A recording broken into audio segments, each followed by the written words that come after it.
नमस्कार. आयुष स्वास्थ्य या विश्वाच्या आयुर्वेद प्रणीत चॅनलमध्ये आपलं स्वागत आहे. आज आपण बघणार आहोत स्वरभेद किंवा हॉर्सनेस ऑफ व्हॉइस. बऱ्याचदा घसा बसतोय, घशात टोचल्यासारखं होतंय किंवा आवाज बदललेला आहे, तुटका येतोय, पुरेशा प्रमाणात आपण संवाद फेक करू शकत नाहीयेत, बसका झालेला आहे आपला आवाज, घोगरा झालेला आहे, अशा बऱ्याच तक्रारी असतात आणि होईल ठीक म्हणून त्याकडे दुर्लक्ष केलं जातं. तर तसं नाहीये. जर तुम्ही 2 आठवड्यापेक्षा जास्त काळ तुमच्या आवाजामध्ये बदल झालेला आहे आणि तुम्ही व्यवस्थितपणे संवाद साधू शकत नाही आहात, तर त्यावेळेला त्याला वैद्यकीय सल्ल्याची गरज असते. स्वरयंत्रावर जर ताण आलेला असेल, तर आवाजामध्ये बदल होतो. तर त्याची आपण आता ही कारणं बघूयात. म्हणजे लॅरिंक्स आधुनिक वैद्यशास्त्रानुसार स्वरयंत्र म्हणजे लॅरिंक्स. तर त्यामध्ये जे व्होकल कॉर्ड्स असतात, ते बंद झाले, की त्याच्यावर जो एअर फ्लो म्हणजे आपल्या उच्छ्वासावाटे जी हवा बाहेर जाते, ती आदळते आणि तिथे व्हायब्रेशन्स होतात आणि त्यानुसार आपल्याला आपला स्वर जो आहे किंवा आवाज जो आहे, तो बाहेर पडतो. त्यामुळे इथे श्वास, प्राणवायू आणि उदानवायू यांचा संबंध आहे. आवाजातला बदल म्हणजेच स्वरभेद.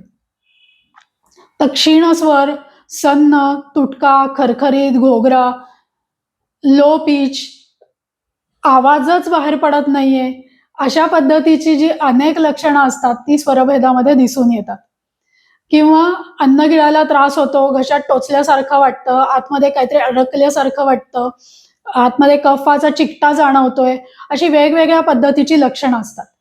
आयुर्वेदानुसार याचे 6 प्रकार सांगितले आहेत. वातज, पित्तज, कफज. तिन्ही दोषांचं मिळून एक, मेदोज आणि क्षयज. आता ह्याच्या फार डिटेलमध्ये आपण जाणार नाही आहोत. आपण सामान्यपणे स्वरभेद किंवा स्वरामध्ये झालेला बदल हे बघणार आहोत. तर ह्याची कारणं काय आहेत? तर सर्दी खोकला झालाय साधा तरी तुमच्या आवाजात बदल होऊ शकतो. तुम्ही काही थंड खाल्लेलं आहेत, आईस्क्रीम सारखे पदार्थ आहेत, फ्रीजमधनं किंवा फ्रीझरमधनं पाण्याची बाटली काढलेली आहे, बर्फ चघळलाय, तरी तुमच्या आवाजावर परिणाम होऊ शकतो. किंवा तुम्ही तात्पुरते काही थंड प्रदेशामध्ये वास्तव्याला गेलेला आहेत, बर्फाळ प्रदेश आहे, तिथे तुमच्या आवाजावर परिणाम होऊ शकतो.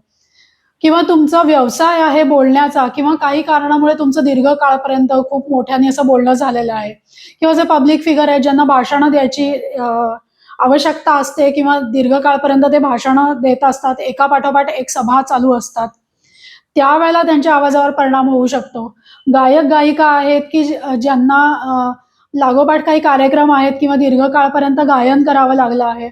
आर-जे आहेत, की ज्यांना खूप किंवा सूत्रसंचालक आहेत, की ज्यांना जास्त काळपर्यंत बोलावं लागलेलं आहे आणि वारंवार बोलावं लागलेलं आहे. शिक्षकी पेशा आहे, की तिथे नेहमीच अ, अ, बोलणं आवश्यक असतं. काही वेळेला एका मागोमाग एक लेक्चर्स असतात किंवा मुलांनी ऐकलं नाही तर थोडं मोठ्या स्वरात बोलायला लागतं. त्याचाही त्यांच्या आवाजावर परिणाम येतो. काही व्याधी आहेत, कॅन्सरसारखे व्याधी म्हणजे घशाचा, स्वरयंत्राचा कॅन्सर झालेला असेल किंवा थायरॉइडसारखे व्याधी आहेत, काही हार्मोन्समधले बदल आहेत, स्त्रियांमध्ये होणारे बदल आहेत. तर त्याच्यामुळे किंवा मुलं वयात येत असताना त्यांचे हार्मोन्स बदलतात, त्याच्यामुळे पण आवाजावर परिणाम होतो. तर ही किंवा काही सवयी असतात. स्मोकिंग आहे, दीर्घकाळपर्यंत कॅफेनचं सेवन करायची सवय आहे, तर त्याचा पण स्वरयंत्रावर जो आहे तर तो ताण येत असतो. काही प्रकारची औषधं आहेत, काही द्रव्य आहेत किंवा काही विषद्रव्य आहेत, काही ॲलर्जीज आहेत, त्याचाही घशावर परिणाम येऊ शकतो किंवा लॅरिंक्सच्या इथे, व्होकल कॉर्ड्सच्या इथे काही नोड्यूल्स आलेले आहेत, तिथे स्वरयंत्राला सूज आलेली आहे.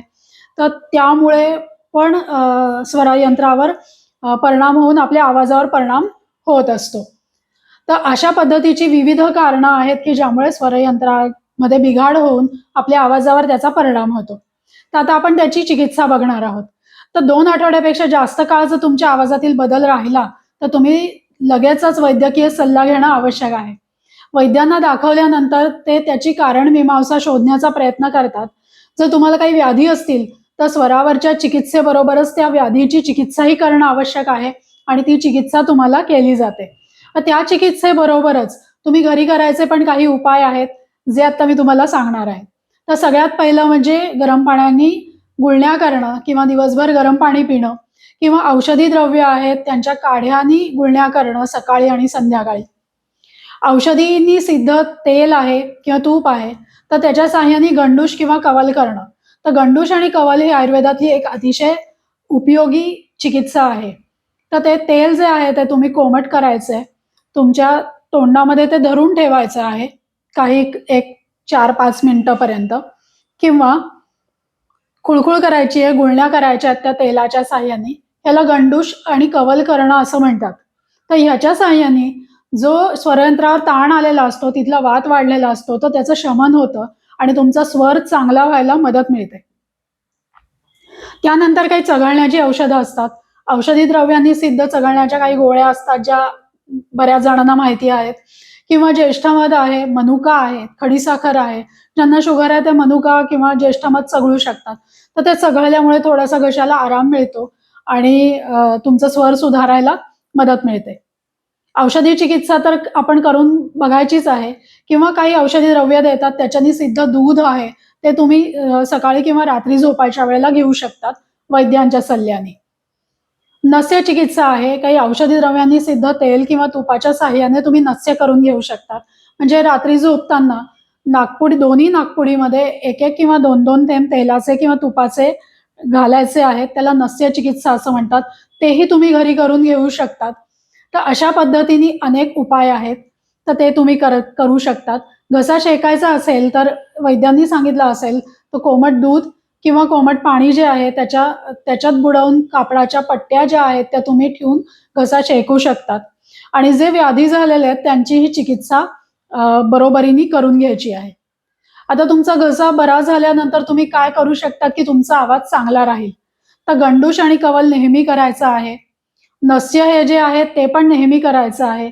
काही चघळण्याची औषधं असतात, ज्येष्ठमध मनुका आहे ते तुम्ही चघळून घेऊ शकतात किंवा ज्यांचा खूप बोलण्याचा व्यवसाय आहे किंवा ज्यांना सतत बोलावं लागत आहे, तर त्यांनी या गोष्टी अधून-मधून करायच्याच आहेत. दुसरं तुम्ही करू शकतात ते म्हणजे प्राणायाम करू शकतात.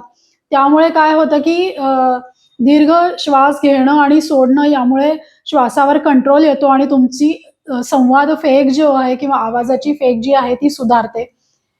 आणि स्वरयंत्राचे जे स्नायू असतात त्यांना बळकटी प्राप्त होते, बल प्राप्त होतं आणि तुमचा आवाजाचा पोत सुधारतो. तुम्ही ओंकार रोज म्हणू शकतात. ओंकारामुळे जे व्हायब्रेशन्स असतात ते तुम्हाला घशापर्यंत जाणवतात आणि त्यामुळे तुमच्या व्होकल कॉर्ड्सचे व्हायब्रेशन्स जे आहेत तर ते योग्य पद्धतीने होऊन तुमचा आवाज सुधारतो.